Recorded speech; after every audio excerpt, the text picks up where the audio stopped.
हमारे शास्त्र वर्णन करते हैं कि दरवाजे पर नींबू और मिर्ची क्यों टांगा जाता है। दुकान के बाहर, घर के बाहर नींबू मिर्ची क्यों टांगते हैं? क्योंकि लक्ष्मी और दरिद्रता, इन दोनों देवियों को भगवान विष्णु का वर है कि ये प्रतिदिन भूमंडल पर विचरण करने के लिए जाएंगी। प्रतिदिन, रोज प्रतिदिन लक्ष्मी और दरिद्रता दोनों भ्रमण के लिए निकलेंगे। और जिसके घर में मिष्ठान रखा होगा, उसके घर में लक्ष्मी मीठा खाने के लिए अंदर प्रवेश कर जाती है।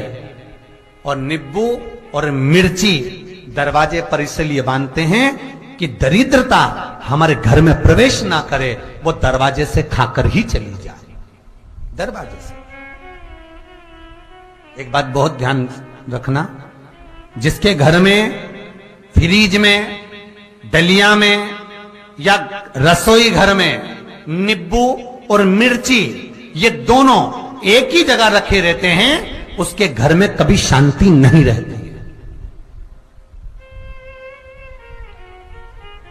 सास बहू का, ननंद भाभी का, भाई भाई का, परिवार में कुछ ना कुछ क्लेश जरूर ही होगा। 4 दिन अगर अच्छे निकल गए तो 5वें दिन क्लेश का जाएगा। 5 दिन अच्छे निकल गए, 6ठा दिन क्लेश का जाएगा। कुछ ना कुछ, एक जरा सी कटोरी पड़ी है उसके पीछे विवाद चालू हो जाएगा, जरा सा पानी ढुल गया उसके पीछे विवाद चालू हो जाएगा, बेडशीट बदल रहे थे उसके पीछे विवाद चालू हो जाएगा, पति कक्ष में आया विवाद चालू हो जाएगा, तुमने एक शब्द कहा, कोई लड़ाई की बात नहीं करी, फिर भी विवाद चालू हो जाएगा। समझ लेना कि घर के रसोई घर में या फ्रिज में नींबू और मिर्ची साथ रखा हुआ है तो वो क्लेश तो देगा ही।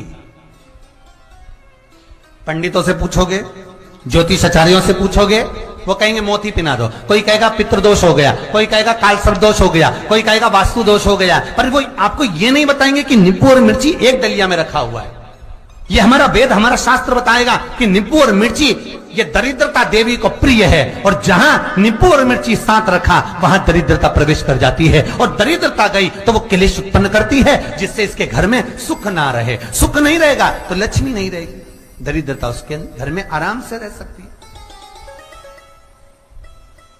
अब बहुएं कहीं किसी से पूछ रही, सास किसी से पूछ रही, हमारे घर में शांति नहीं है, हमारी बहू बहुत अच्छी थी पहले, बहुत क्लेश करती है, हमारी सास बहुत अच्छी थी, बहुत क्लेश करती है, घर में विवाद इतना ज्यादा होता है गुरुजी, जरा सी बात के पीछे विवाद होगा इतना बड़ा फैल जाएगा, पति पत्नी में जरा सी बात होगी इतना बड़ा फैलाना हो जाएगा, बच्चों को थोड़ा सा समझाओ इतना बड़ा फैलाना हो जाएगा। कारण क्या है? उसका कारण है तुम्हारे घर में जरूर एक डलिया के अंदर नींबू और मिर्ची या फ्रिज के एक बॉक्स के अंदर नींबू और मिर्ची रखा हुआ है, उसका क्लेश तुम्हारे यहां रहेगा ही,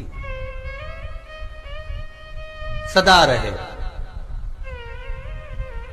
इसलिए महाराज नींबू मिर्ची दरवाजे पर टांगा जाता है, बाहर संग नहीं, बाहर जाए।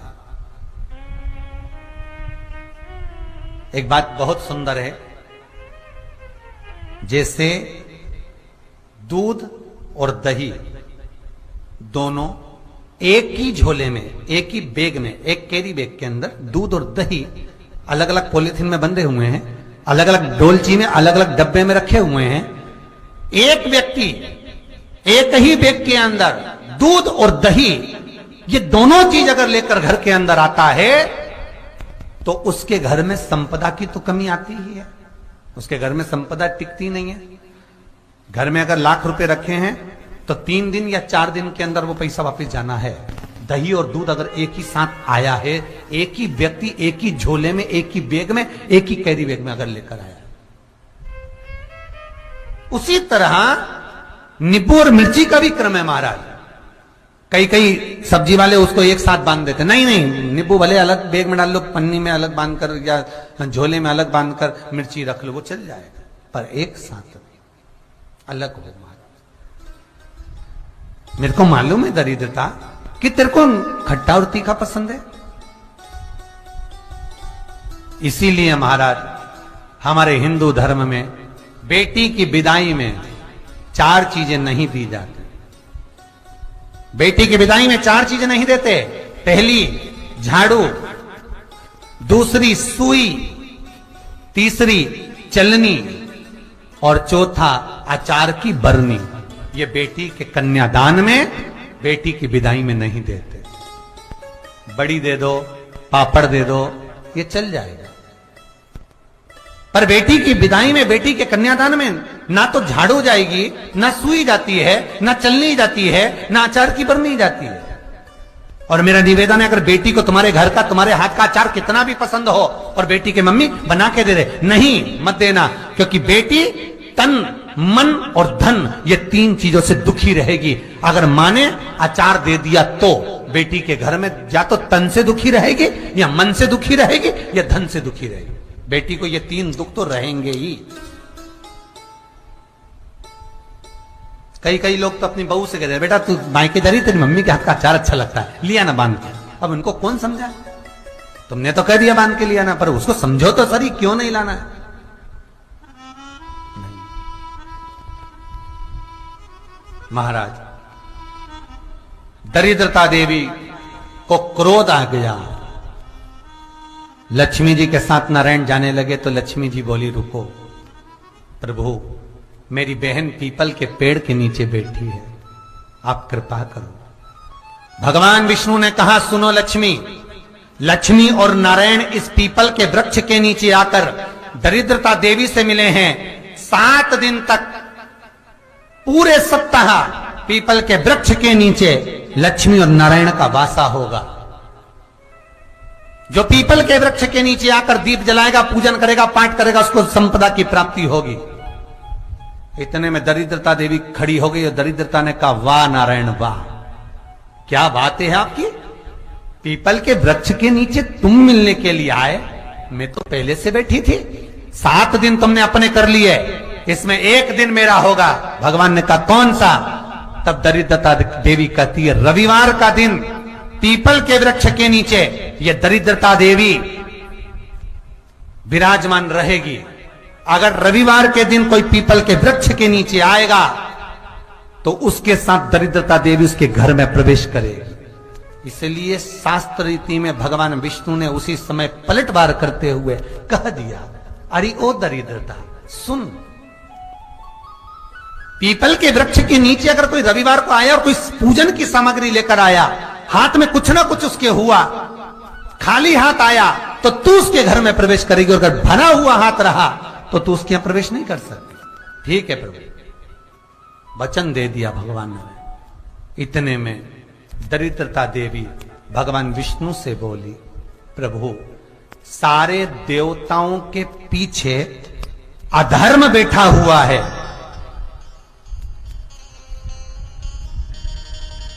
सारे देवताओं के पीछे अधर्म बैठा हुआ है। दुख और दरिद्रता कहां जाकर बैठे हैं, आप स्थान बता दीजिए। आपको अब भी कहा कथा में कि देवताओं के पीछे, देवियों के पीछे, पीठ के भाग में अधर्म का निवास है, आगे धर्म का निवास है। इसलिए मंदिर में अग्रण्य प्रणाम करना चाहिए, आगे की पीछे नहीं। दरिद्रता देवी कहती है, ये दरिद्रता और दुख कहां जाकर बैठेंगे, आप वर दीजिए। भगवान विष्णु ने कहा, ये भी तेरे लिए है, तू लक्ष्मी की बहन है, मांग ले, तुझे कहां बैठना है, कहां रहना है। दरिद्रता देवी कहती है, जिस घर में स्त्री दोपहर में सोती होगी, उसके घर में दुख और दरिद्रता दोनों जाएंगे। जिनके घर में कांटेदार पेड़े लगे होंगे, पौधे लगे होंगे, उनके घर में दुख और दरिद्रता दोनों जाएंगे। जिनके घर में रात्रि में बासी बर्तन पड़े रहेंगे, उनके घर में दुख और दरिद्रता दोनों जाएंगे। भगवान विष्णु बोले, ठीक है। इतने में दरिद्रता देवी बोली, सारे देवताओं में प्रथम मान्य होने वाले श्री गणेश जी महाराज के पीठ के पीछे कोई नहीं बैठा, अधर्म नहीं बैठा। आप हमें वर दो कि दरिद्रता और दुख गणेश जी के पीठ के पीछे विराजमान होंगे, पृष्ठभाग में दरिद्रता और दुख दोनों रहेंगे। वर दो आप। लक्ष्मी, वो कौन से 2 स्थान हैं जहां तू जाना पसंद नहीं करती। लक्ष्मी वो कौन से 2 स्थान हैं जो व्यक्ति धारण करता है तो उस व्यक्ति के पास में से 2 साल में, 4 साल में, 6 साल में, 8 साल में तो रुष्ट होकर चली जाती है। वो स्थान कौन से है? तो 2 स्थान माता लक्ष्मी ने बताए हैं। पहला, फूटे हुए बर्तन में भोजन करना। कौन से बर्तन में? जम के बोलिए जरा।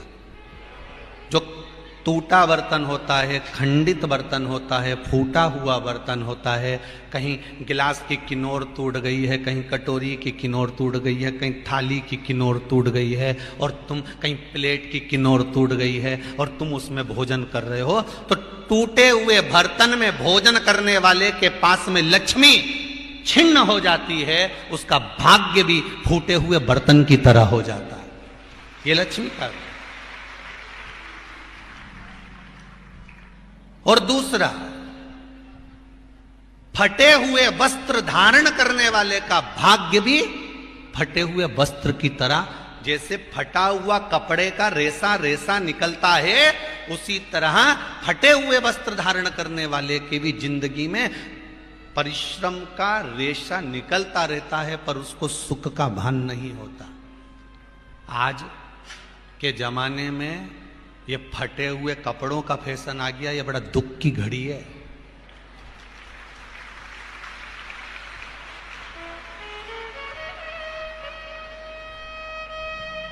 ये बड़ी दुख की घड़ी है महाराज, और लोग उसको फैशन समझ रहे हैं। पहले तो कम फटा होता था, पर आज के जमाने में तो इतना इतना फट गया, ऐसा लगता है कि दिवाली का बम चलाने गया था दीपावली पे और बम कपड़ों के बीच में से फट गया। इसलिए वो कपड़े कब पहनेंगे तो ने अब पहन लिया। शास्त्र कह रहा है, लक्ष्मी कह रही है माता पार्वती को कि 2 जगह पर अगर ये 2 क्रम जिस जीव के होते हैं उसके पास में से लक्ष्मी 5 साल में, हम कई बार कहते हैं इन बच्चों को नहीं मालूम, इन नवयुवक लड़कों को नहीं मालूम, इन नवयुवक बेटियों को नहीं मालूम कि फटे हुए कपड़े पहनने का फल क्या है। आज नहीं, विवाह कर कर जब जाएगी तो मायके से जब ससुराल जाएगी, तूने कुंवारी अवस्था में तो खूब फटे हुए कपड़े पहन लिया ने, मम्मी मैं तो जीन्स लूंगी न ये लूंगी, तू तो खूब फटे हुए पहन, पर वहां जब जाएगी तब मालूम पड़ेगा कि रोना किसको कहते हैं। आज तो पहन लो, वो उसी में की बात है। कल वाली बात याद कर लो, अभी खाओगे तो कुछ दिन के बाद ब्लड बनेगा, और ब्लड बनेगा तब जाके ये शरीर में दौड़ेगा। आज की आज तुमने रोटी खाई तो क्या आज की आज ब्लड बन गया? जम के तो बोलो रे खरगोन वालों, नहीं बनाना। आज खाया है तो ब्लड 8 दिन में, 4 दिन में, 6 दिन में, 2 दिन में, 5 दिन में, 3 दिन में बनेगा। आज की आज ब्लड नहीं बनेगा। आज खाया तो 2 दिन में ब्लड तैयार होकर तुम्हारे शरीर में दौड़ेगा, शरीर में दौड़ेगा तो तुम्हारा शरीर भी चलेगा। उसी तरह तुमने अगर युवानी अवस्था में, कुंवारी अवस्था में ये फटे हुए कपड़े पहने हैं, तो जब तुम्हारी अवस्था बढ़ेगी ना, आज नहीं रोना पड़ रहा। आज के जमाने में तो फैशन है साहब, फैशन है तो आज पहन ले, बाद में रो ले, रो बाद में बैठ। नहीं, ताली बजाने से कुछ नहीं होगा री जीजियो, फालतू की बात है। आज यहां से जाते से ही अपने को एक ही काम करना, जितना फटा हुआ कपड़ा है इनके सबके पोछा लगा दो, बाल्टी में डुबाई डुबाई के। ये ताली बजाने से कुछ नहीं होगा। लोग तो कब से चिल्ला रहे हैं हम सुधरेंगे, जम के तो बोलो। गायत्री परिवार वाले रोज चिल्लाते हम सुधरेंगे, हम बदलेंगे। कब बदलोगे?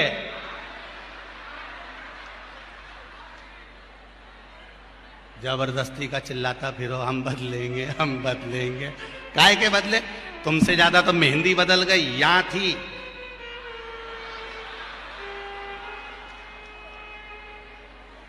और बची कुची थी तो यहां पहुंच गई। यहां और पूर्णा कथा करने गए हड़पसर में, तो वहां पूछ लिया हमने हड़पसर में जाकर, तो हमने पूछा तनु इधर आ बेटा। अब जजमान के घर की छोरी, हमने कहा बेटा ये तूने क्या करा?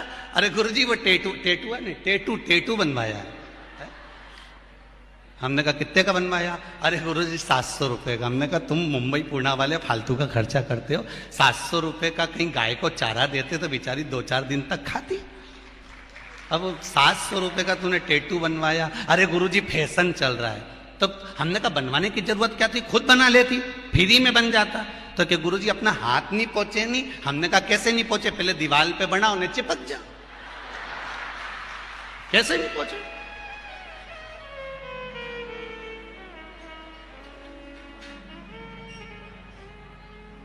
हम सुधरेंगे। अच्छे से तो अब तो तुम एक बार भी नहीं बोले। डाउन। हम सुधरेंगे, हम बदलेंगे। बस तो फिर आज बिल्कुल एकदम कि अब कुछ भी हो जाए, ये कितनी भी महंगी जीन्स हो पर फटी हुई नहीं पहनने दूंगी तो नहीं पहनने दूंगी, चाहे कुछ भी हो जाए। हम इतने अच्छे घर के लोग और ये फटा हुआ कपड़ा पहनेंगे? ये नंग से फट रही। और गजब की तो गजब की, अभी अभी दिवाली पे फैशन देखा, एक का तो पूरा पांव गायब हो गया, एक ही था। राम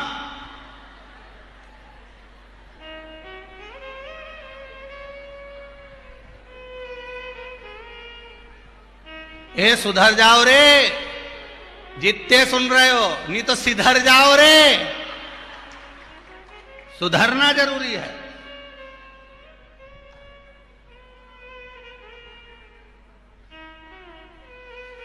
फटे हुए वस्त्र विधारण नहीं कर। घर की बेटियां, घर के लोग ऐसे कपड़े पहने, ये श्रेष्ठता नहीं है महाराज। थोड़ा सुधार। कहा शरीर को भोगना था, फिर मनुष्य क्यों ये जीव आत्मा क्यों भोग? क्योंकि जीवात्मा मरती नहीं। इसको जब भुगताया जाता है तो ये भोगती रहती है, तड़पती है, चिल्लाती है, अब नहीं करूंगी गलती, क्षमा कर दो मुझको।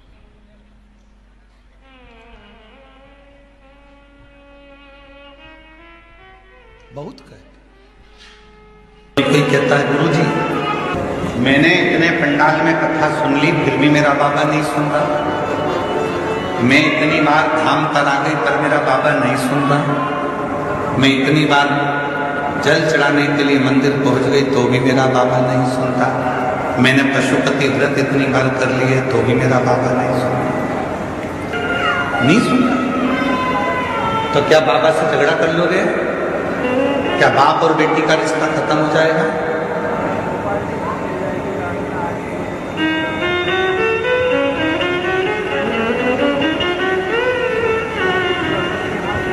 क्या बाप और बेटे का संबंध खत्म हो जाएगा? एक बच्चा बहुत रो रहा था, बहुत, और बच्चा बहुत रो रहा था, बहुत रो रहा था। पास में बैठे हुए लोग कह रहे थे बच्चा इतना रो रहा है, बहन जी तुम्हारे हाथ में दूध की बोतल है तो उस बच्चे को दूध क्यों नहीं पिला देती हो? बहन जी ढक्कन खोलती हैं इस दूध की बोतल का, फिर हाथ लगा कर देखती है, बच्चा बिलक बिलक कर रो रहा है, भूखा है, माँ उसको दूध नहीं दे रही, दूध की बोतल पकड़ी है पर दूध नहीं। फिर रोया बच्चा, माँ उसको दूध नहीं दे रही। माँ ने बोतल का दूध हाथ में लिया, फिर चिल्लाई। जब दूध हाथ में है ही तो दे दे बच्चे के मुख में, पर माँ नहीं दे रही। भले बच्चा कितना भी रोए, कितना भी बिलखे, पर माँ उसको दूध नहीं दे रही। क्यों? क्योंकि दूध अभी गर्म है। हो सकता है तुमने 5 बार पशुपति व्रत कर लिए, 25 बार तुम कुबेरेश्वर धाम आ गए, शिव जी के मंदिर में जल चढ़ाते चढ़ाते तुम्हारे 2-4 साल निकल गए, उसके बाद भी शंकर जी नहीं दे रहे हैं। समझ लेना दूध अभी गर्म है, देगा, थोड़ा समझ देगा। माँ वो दूध की बोतल अपने हाथ में अपने बच्चे के लिए रखी है, देगी, पर अपने बच्चे का हित देख रही है। मैं दूध दूंगी और इसका मुंह जल गया, बोल नहीं पाएगा, क्या बोलेगा, इसलिए थोड़ा ठंडा कर दूंगी। भगवान भी ऐसा नहीं है कि मेरा कुबेरेश्वर बाबा तुम्हारी झोली नहीं भरेगा, तुम आए हो, देगा, किसी को जल्दी देगा, किसी को देर से देगा, पर यह मत सोचना कि तुम उसके यहाँ जाओगे नहीं, जाते रहो। जैसे बच्चा रो रहा है, बिलख रहा है, तो भी माँ हाथ में दूध की बोतल रखी है, दूंगी, चिंता मत कर। अगर वो बच्चा चुप हो गया तो माँ सोचेगी अब बाद में दूंगी, पर बच्चा रोता रहेगा तो वो एक ना एक बार ठंडा कर कर दे ही देगी। उसी तरह तुम भी आते रहोगे तो वो एक ना एक दिन कृपा कर दे ही देगा। थोड़ा समय लगे, थोड़ा सा।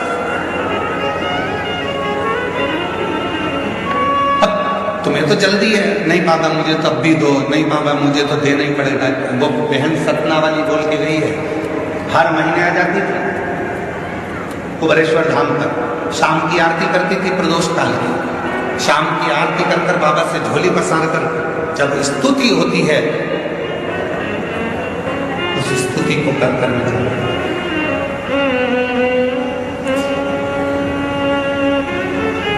प्रदोष काल की आरती में रोज प्रतिदिन स्तुति होती है। कब से खड़े